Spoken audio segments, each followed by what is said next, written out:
Hello everyone, exercise 3.2, question number 3, fourth part. Fourth part read करते हैं. The taxi charges in a city consist of a fixed charge together with the charge for the distance covered.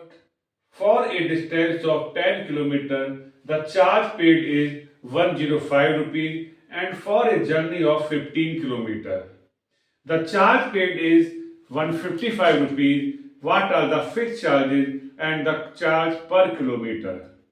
How much does a person have to pay for traveling a distance of 25 km? Question क्या कह रहा है? Question ये कह रहा है कि हम एक टैक्सी में गए, उससे कोई फिक्स चार्ज था.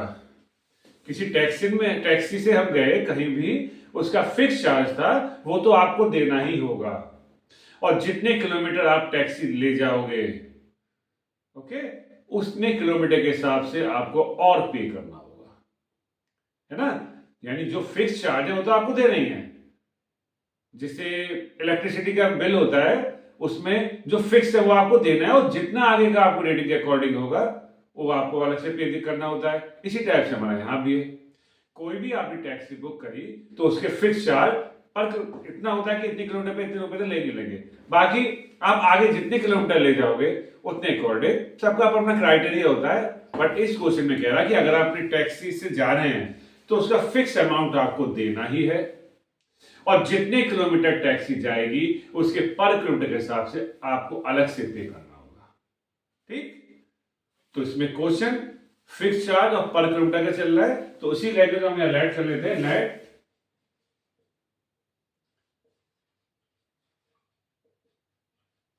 the fixed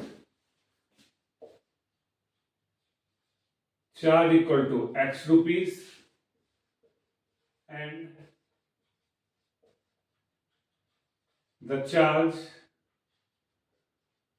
per kilometer equal to y rupees. ठीक. अब क्या कह रहा है क्वेश्चन देखिए.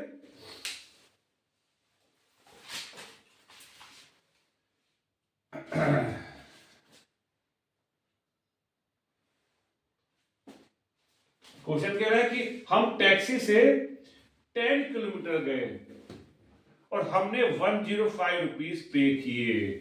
10 किलोमीटर. कितने किलोमीटर गए? 10 किलोमीटर. तो x रुपीज तो आपको देने ही हैं, फिक्स हैं.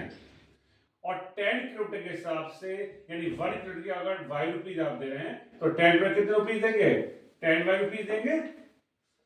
10 किलोमीटर के 10 y रुपीज देंगे, और x फिक्स था वाई रुपीज पर किलोमीटर के हिसाब से, तो 10 किलोमीटर के हिसाब से कितने रुपीज हो गए? 10 वाई. और दोनों मिलाकर हमने कितना पे किया?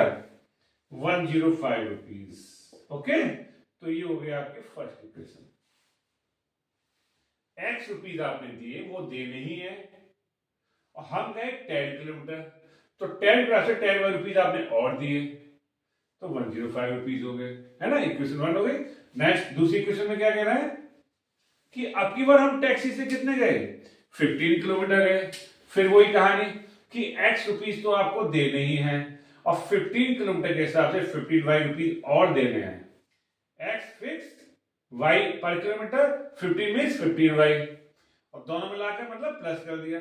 कितने रुपीज दिए आपने? Total 155 rupees. तो बताओ फिक्स चार्ज कितना है और पर किलोमीटर के चार्ज कितने हैं. तो हमें सॉल्व करना है. फिर वही मेथड, किसी भी एक इक्वेशन से x या y की वैल्यू निकालकर उसको सेकंड इक्वेशन में अप्लाई करना है. देखिए फर्स्ट इक्वेशन ले लेते हैं. यहां से x लिया हमने 105 माइनस 10y, और इस x की वैल्यू को उठाकर सेकंड में लेते हैं. आप किसी से फॉर्म बना लीजिए, नो प्रॉब्लम. अब यहां से y की निकाल लीजिए, यहां से निकाले कोई फॉर्म, इससे निकालने तो इसमें वैल्यू पुट करनी है, इससे निकालनी तो इसमें वैल्यू पुट करनी है. मेथड सेम रहेगा. मेथड को फॉलो कीजिए, क्वेश्चन इजीली सॉल्व होते चले जाएंगे. x, तो put the value of x in equation 2, या शॉर्ट में लिख सकते हैं फ्रॉम 2. ठीक. रख दीजिए. इस x के प्लेस पर, इसका x के प्लेस पर हम क्या लिखेंगे? 105 माइनस 10y, इस x के प्लेस पर, और प्लस 15y आपका चल ही रहा था, इसको मत भूल जाइएगा. और इक्वल टू में क्या था, क्योंकि सेकंड से वैल्यू पुट करिए 155। तो ये आपका आ गया 105 minus 10y plus 15y plus 5y,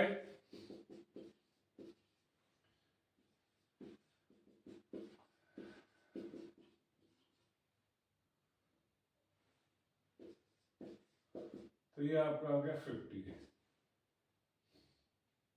और मल्टीप्लाई वाला कहां जाएगा, डिवाइड में,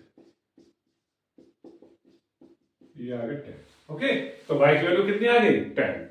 अब इस y को वैल्यू को कहां पुट करना है, y की वैल्यू को पुट कर दीजिए फर्स्ट में, फ्रॉम फर्स्ट।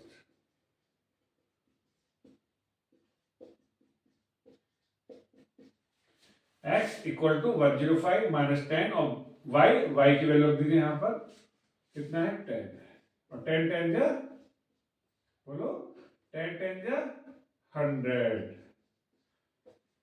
कितना आ गया 5, यानी 5 रुपीज तो इसके फिक्स चार्ज थे और पर कवरेज चार्ज 10 रुपीज थे। तो हेंस यहां पर आपका हेंस आ जाएगा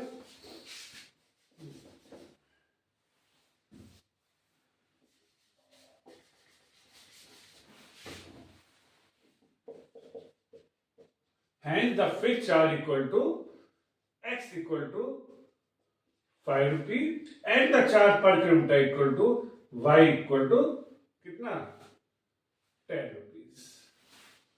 hence जरूर लिख के आना है। तो वर्ड प्रॉब्लम को ध्यान से पढ़िए, इक्वेशन बनाइए और स्टेप बाय स्टेप ध्यान से साइन के अकॉर्डिंग एल्जेब्रिक एक्सप्रेशन का यूज करके, बॉड मास का रूल करके, डिमास का रूल कर यूज करके इस रूल का आप उसे सॉल्व कीजिए, आंसर सही आएगा।